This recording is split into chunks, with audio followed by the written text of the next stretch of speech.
This is the energy unit, video 1. So for this new unit, we're going to be focusing on 4 big ideas. The first one deals with objects and systems. The second, or big idea number 3, talks about the interactions of an object with other objects, how we can describe those interactions by forces. The fourth big idea is that the interactions between systems can result to changes in those systems. And then finally, big idea number 5 is that changes that occur as a result of interactions are constrained by conservation laws. So conservation laws being like conservation of energy, conservation of mass, things like that. There are quite a few learning goals for this unit because energy is a very, very big topic for the AP Physics test. So the first one, I want you to be able to define open and closed systems for everyday situations and apply conservation concepts to those situations. I want you to be able to predict and calculate from graphical data the energy transfer or work done on an object or a system about forces and distances. I want you to be able to make qualitative and quantitative predictions about an object's change in kinetic energy based off of net force. I want you to be able to apply mathematical reasonings to create a description of the potential energy of a system. I want you to be able to apply concepts of conservation of energy, the work energy theorem to a system. And then I want you to be able to calculate, or be able to predict and calculate the energy transfer to an object or system from information about force exerted on the object or system through a distance. So quite a few, but honestly they're not that bad. It just looks daunting at first. So let's begin with a little bit of review. What exactly is a system? A system is a collection of objects. The objects are treated as having no internal structure, but remember that a collection of particles where the internal interactions change little or not at all, or in which those changes are irrelevant to the question, we can treat a system as an object. So the example I've given in the past is, if we're studying car crashes, we don't really care if one of the cars has the air conditioning system turned on, or we don't really care about the individual atoms in each individual car. Okay, so let's get into some of the meat and potatoes of this. The energy of a system includes kinetic energy, potential energy, and some microscopic internal energy. So those are the energies inside a system. System being, we consider a system an object or a collection of objects. The objects are treated, no internal structures, once again. For all systems under all circumstances, energy, charge, momentum, angular momentum are conserved. So those are our quantities we want to take a look at when we talk about conservation laws. So energy is conserved. Charge is conserved. We're going to talk about charge in the third grading period. Linear momentum, that's something we're going to talk about later as well. Angular momentum, those two are pretty closely related. Okay, so for an isolated or a closed system, so we need to talk about what an isolated or a closed system is. We can kind of consider the Earth as an isolated or closed system, where the boundary of that system would be like our atmosphere. Now, once an asteroid from outer space comes into our atmosphere, that is an object that is coming into our closed system. So our closed system would suddenly become an open system. So when we talk about a closed system, we're just creating an imaginary boundary around the objects that we want to study.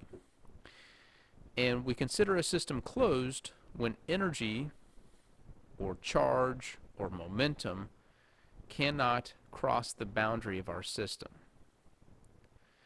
So when our system is closed, energy is conserved. When our system is closed, charge is conserved. When our system is closed, momentum is conserved. Open systems will be systems that exchange any of the conserved quantities with its surroundings.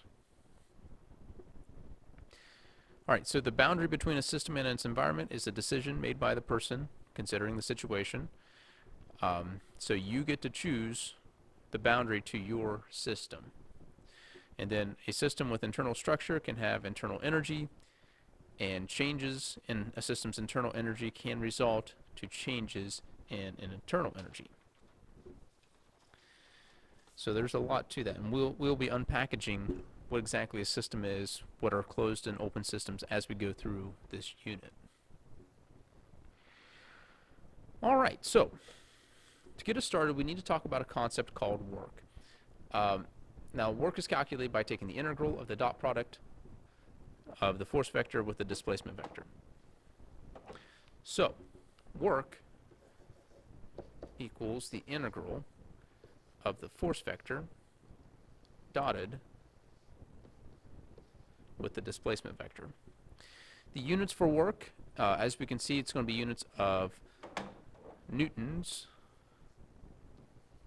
and units of meters. So work is a Newton meter, which is the same thing as a joule. So a joule is a Newton meter. Now don't forget that the Newton is a kilogram meter per second squared.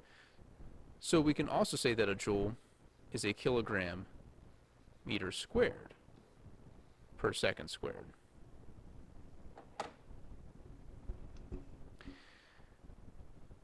All right, so let's take a look at an example. Well, actually, let's talk about this dot product. We've talked about how to add and kind of how to subtract vectors. Now we need to talk about how we multiply and divide vectors.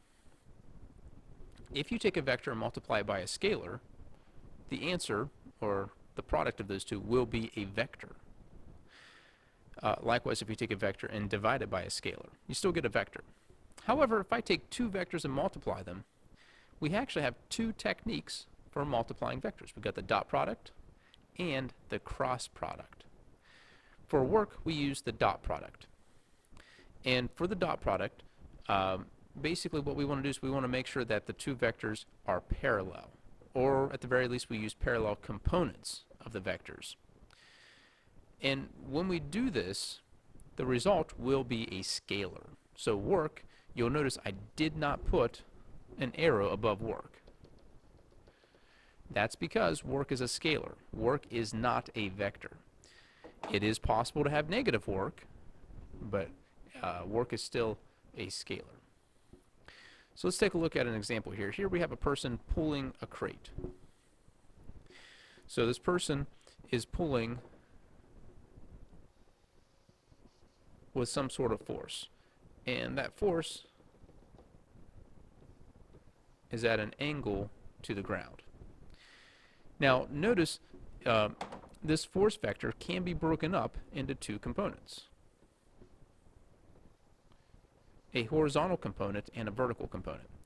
Now the horizontal component clearly is trying to pull the box. The vertical component is trying to pick the box up. Now if I wish to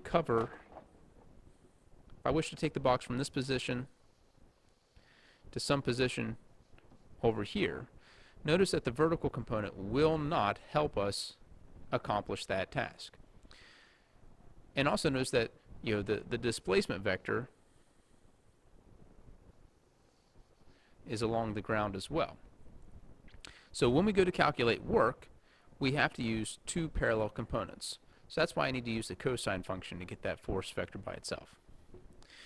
So then, work equals the integral of the force vector dotted with the displacement vector. Okay, well, one of the things, if you're taking calculus, one of the things you'll learn in calculus is that constants come out of the integral. This force right here is a constant.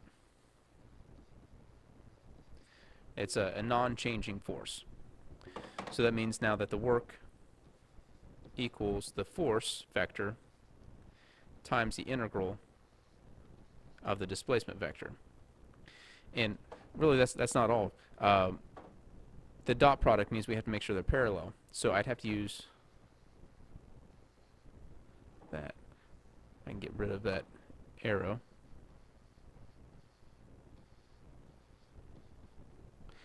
So here's what I have now. So the dot product means that We can think of turning that dot into the cosine of theta, because we have to have parallel components. And that also gets rid of the vector signs, because work is a scalar, so we can do that. All right, now what you learn in calculus is that the integral of dx is, and if I evaluate this from some initial position to some final position, basically it gives me delta x.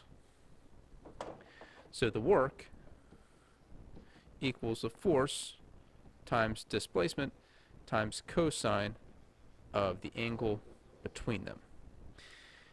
And again, this is only true if this force is constant. That force must be a non-changing force. But there you have it. It's really not too much worse than that. Now,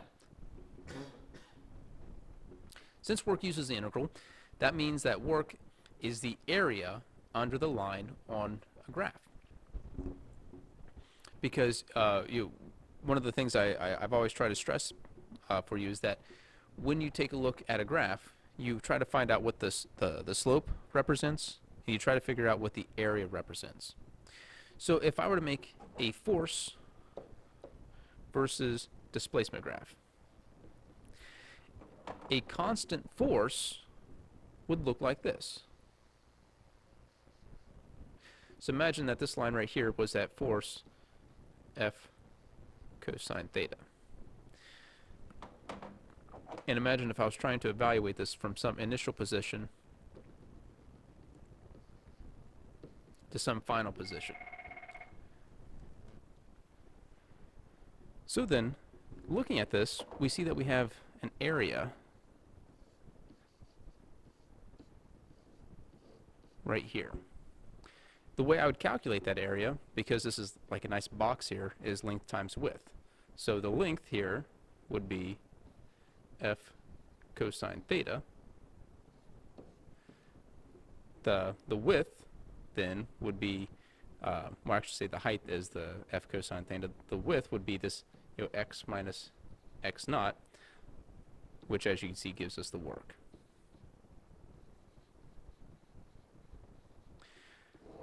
So whenever you have a force versus displacement graph, the area under a line on that graph will give you work. And this also makes sense because here we got newtons, here we have meters, and area, length times width, would be a newton meter, which is the same thing as a joule. That will conclude video 1.